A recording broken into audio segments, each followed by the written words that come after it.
C'est une mise en scène. Je suis là, t'inquiète pas. C'est pas l'image qui bug. Hein, regarde, c'est ma main. C'est cool, je te fais un pouce. D'ailleurs, n'hésite pas à en lâcher un à la fin de la vidéo, si elle t'a plu, évidemment. Mais attention, c'est parce que je voulais faire une entrée fracassante, parce que je vais te parler d'un personnage très très intéressant qui possède un artefact que je possède également. Ah, elle paraît beaucoup plus petite sous cet angle, mais là, elle est mieux, tu vois. Du coup, bonjour à tous, comment allez-vous? Oui, je voulais un petit peu me la péter, parce que du coup, on va parler de The Mandalorian, de The Book of Boba Fett, donc je me permettais, évidemment, de mettre ce petit artefact juste ici, que je vais peut-être laisser. Et si on se faisait une petite vidéo en noir et blanc? Non, peut-être pas, en tout cas, très peu lumineuse, non, ce n'est pas prévu. Et je vais peut-être juste faire ça comme ça, vous voyez là, hop. Est-ce que je peux laisser ça? Tu sais, je suis vraiment en... Oh, attends, est-ce que ça le fait ou pas? Ça le fait ou pas? Oh, vas-y, tu sais quoi? On s'en bat les couilles, on l'a fait comme ça. Peut-être pas, je vais peut-être mettre un tout petit peu de lumière, je reviens. Attendez-moi. Voilà, il y a très très peu de lumière, mais ça donne un petit peu un aspect très très stylé à la chose. Et désolé, il y a un petit bruit d'ambiance. Mais en tout cas, j'espère que vous allez bien. Oui, c'était une introduction un petit peu étrange, il est vrai, mais j'adore ça. Ce truc-là, enfin, il me sert. Mais du coup, on va parler aujourd'hui de The Book of Boba Fett épisode 4. Et évidemment, si tu n'es pas à jour dans la série, ne regarde évidemment pas la suite de cette vidéo parce que tu risquerais d'être spoilé. Et c'est vrai que c'est assez étrange. Et évidemment, je tiens à clarifier certaines choses. Je ne suis pas le plus grand connaisseur de l'univers de Star Wars. Évidemment que non, je ne le suis pas.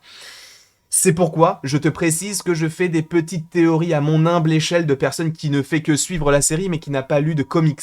Donc peut-être qu'il y a des éléments dans les comics qui peuvent te teaser des choses, etc. Donc sachez juste que je n'ai pas la prétention d'être quelqu'un qui s'y connaît énormément en termes de Star Wars. C'est pourquoi je veux te préciser que voilà, je suis un newbie dans l'univers, donc ce n'est pas parce que je dis une théorie que ça y est, je vais faire que des théories sur Star Wars, parce qu'il y a des personnes beaucoup plus calées que moi, et je pense notamment à Sidemall, par exemple, qui est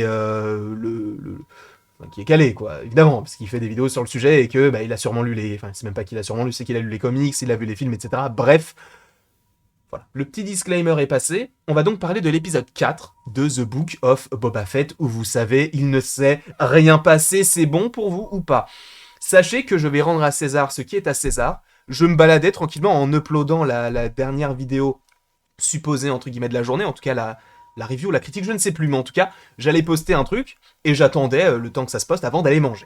Et je regarde sur mon téléphone, et je vois la story de Comics Guardian, évidemment, lien en description, et il dit est-ce que vous avez remarqué ce qu'il y avait à la fin?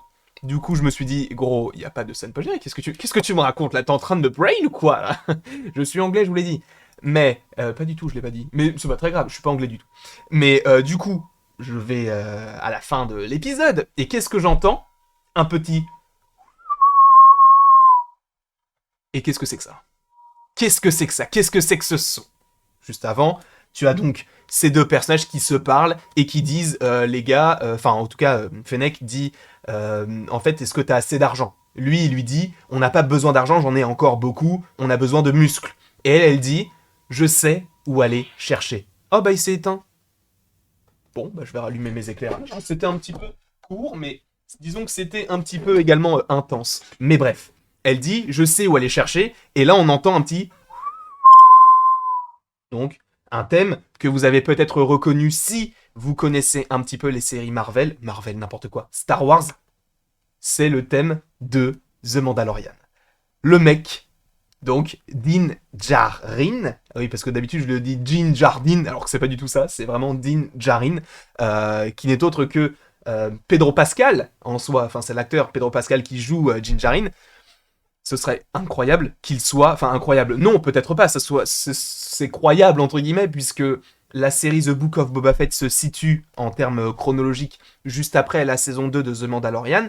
Et donc, ça ne serait pas illogique d'avoir ce personnage-là à la fin de la série. Alors, est-ce qu'on le verra directement dans l'épisode 5? Parce qu'ils vont sûrement aller chercher ou quoi que ce soit. Je ne sais pas.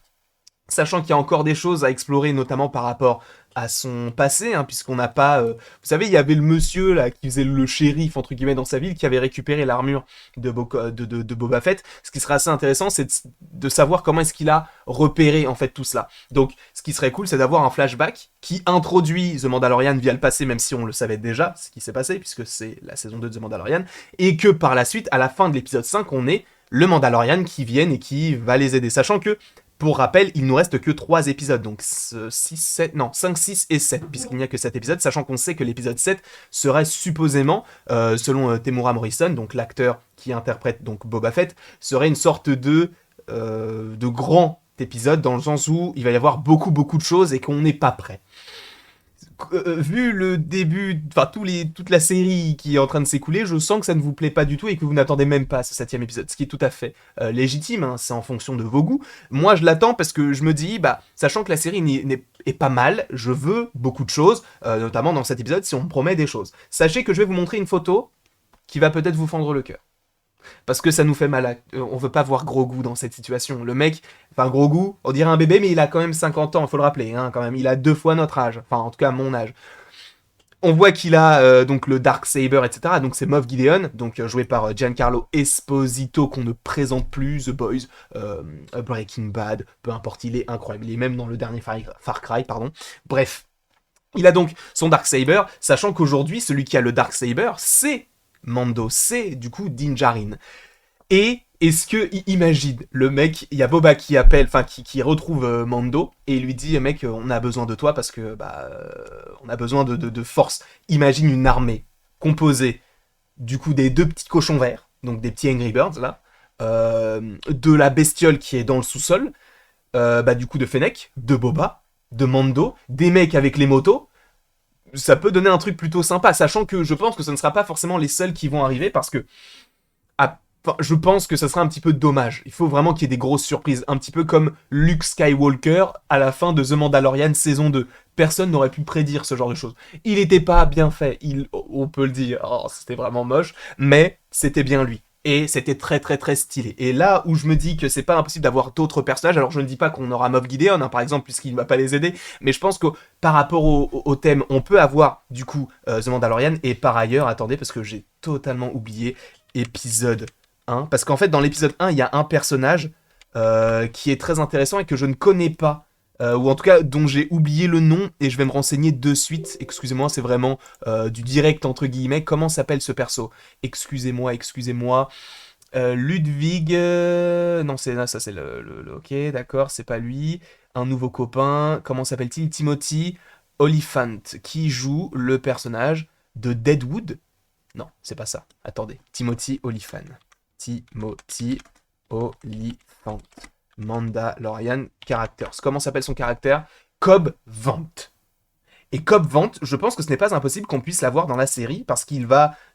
déjà, il a un lien avec... Attendez, je vais vous glisser la photo juste ici. Hop là. Déjà, il a un lien avec Boba Fett, puisque c'est lui qui avait récupéré l'armure de Boba Fett. Et je pense qu'un Pedro Pascal, c'est plus compliqué, sachant que là, il est sûrement en train de tourner, ou alors il va tourner The Last of Us, mais c'est peut-être beaucoup plus compliqué de l'avoir lui que d'avoir Timothy Olyphant, qui est sûrement un bon acteur, qui a sûrement joué dans beaucoup de choses, mais qui est peut-être moins bankable. Peut-être.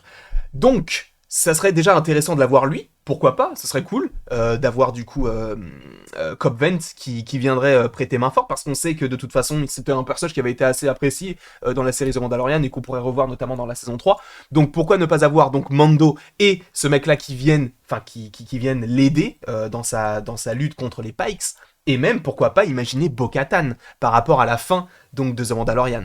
Et ce qui est assez intéressant, c'est que Bo-Katan, elle en veut à Mando, puisque en soi, c'est lui qui a le Darksaber maintenant. Donc ça va être assez intéressant de savoir comment va se dérouler cette fin de saison, si on estime que pas mal de persos de The Mandalorian peuvent arriver, par rapport uniquement, je vous rappelle, au son du thème de The Mandalorian. Donc c'est vrai que ça part de rien, mais ça peut être hyper intéressant, et je remercie Comics Guardian d'avoir fait cette story, parce que sinon, je n'aurais jamais remarqué la truc, parce que, en fait, j'étais tellement, entre guillemets, déçu de l'épisode que je me suis dit, bon, ok, c'est ça, du coup, l'épisode 4, ok. Mais j'avais même pas fait attention au son, alors que d'habitude, je fais attention à la musique, et là, pas du tout. Mais c'est vrai qu'en écoutant le truc, que j'ai fait 3 ou 4 fois dans cette vidéo, j'en suis confus. Mais ça donne envie d'aller voir la suite. En tout cas, encore une fois, je n'ai aucune prétention de dire que je connais parfaitement l'univers de Star Wars. Je ne suis qu'un tout petit bonhomme. Il y a d'autres personnes qui vont sûrement faire d'autres vidéos concernant sur le sujet et beaucoup plus qualitativement que ma personne. Donc, n'hésitez pas à aller voir toutes ces personnes qui font de très très belles vidéos en rapport avec l'univers de Star Wars. Bref, il ne me reste donc plus qu'à vous dire d'aimer, de partager, de commenter et de vous abonner si ce n'est pas déjà le cas et si vous en avez envie, uniquement si vous en avez envie. Moi, je vais peut-être aller manger parce que j'ai un petit peu faim et il ne me reste donc plus qu'à vous dire à la prochaine pour la prochaine.